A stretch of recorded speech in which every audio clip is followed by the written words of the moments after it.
tanong ko ho, Brother Eli, ano ho ba ang kaibahan ng ang dating daan at ang born again? Kasi ho, medyo nalilito na ho ako. Thank you very much.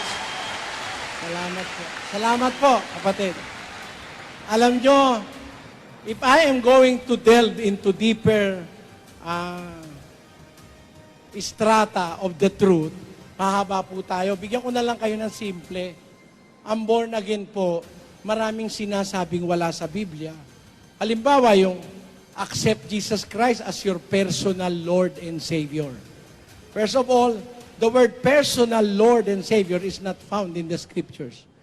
Jesus Christ our Lord is the Savior of the body or the church. He is not a Savior to anybody personally. He is the Savior of the church. 5:23 of the book of Ephesians, it says, For the husband is the head of the wife, even as Christ is the head of the church, and He is the Savior of the body. He is the Savior of the body. And what is that body that He is going to save? Colossians 1:18. And He is the head of the body, the church. The church is the body. He is the Savior of the body or the church. He is not a personal Savior to anyone. Nobody can claim that he have accepted Jesus Christ as his own personal Lord and Savior. How dare you? How dare you? What do you mean by the word personal? My toothbrush is my personal property. Will I let anybody use my toothbrush? Of course not.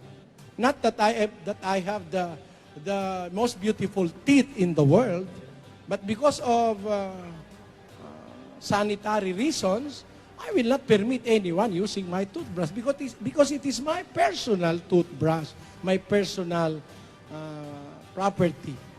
If you say that Christ is your personal Savior and your personal Lord, you are disregarding the right of others to be saved or to acknowledge Christ as their Savior also. How can you say that that Christ is your personal Savior when He is also the Savior of other people? It is illogical, it is not biblical. Another thing is, ano pa ba ang pagkakaiba ng aming paniniwala sa born again? Ang born again, kung tawagin born again, hindi naman tawag yung born again eh. It is an experience. It is a commandment to fulfill. Unless a man be born of water and of the Spirit, he cannot enter into the kingdom of God. 3:3 up to 5 of the book of John. So, that is a commandment to fulfill. It is an experience to be experienced by a person that believes in our Lord Jesus Christ. Why call yourself born again? Sometimes they call themselves born again Christian. That is redundancy. When you are a Christian, it is understood that you have undergone the process of being born again. If you are born again, you are a Christian, and if you are a Christian, you have been born again. So, Christian is the best word to use when defining your faith and your being. I am a Christian. But to say that I am a born again, you were misled by your pastors. Born again is not the name of the disciples of our Lord Jesus Christ. Let us prove that. In the book of First Peter chapter 4, it says, But if a man suffer as a Christian, let him not be ashamed, but let him glorify God in this name. See, that is the name of the disciples of Christ, Christians. 11:26 of the book of Acts proves further. Let us read. And when he had found him, he brought him unto Antioch. And it came to pass that a whole year they assembled themselves with the church, and taught much people. And the disciples were called Christians first in Antioch. See, they were called Christians. The disciples are being called Christians. They are not being called born again. So it's a misnomer. Only the title being used is erroneous. How will the doctrine that will follow be right?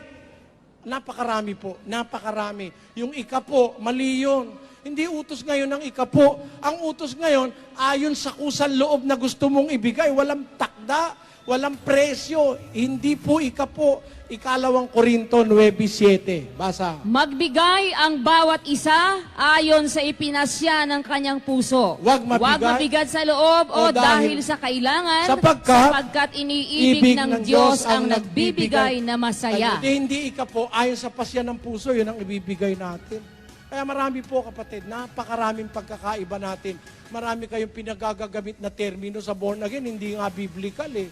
Kagaya halimbawa, once saved, always saved. Wala po sa Biblia yun. Mali sa Biblia yun. Maraming aral ang mga sinasabing born again. Hindi ko naman nila lahat, pero karamihan. Marami silang aral, mali. Although, I thank the born again movement dahil katulong ko sila na nagpapaliwanag na masama ang sumamba sa mga Diyos-Diyosa na ginawa ng kamay. That is my only consolation with these born-again people.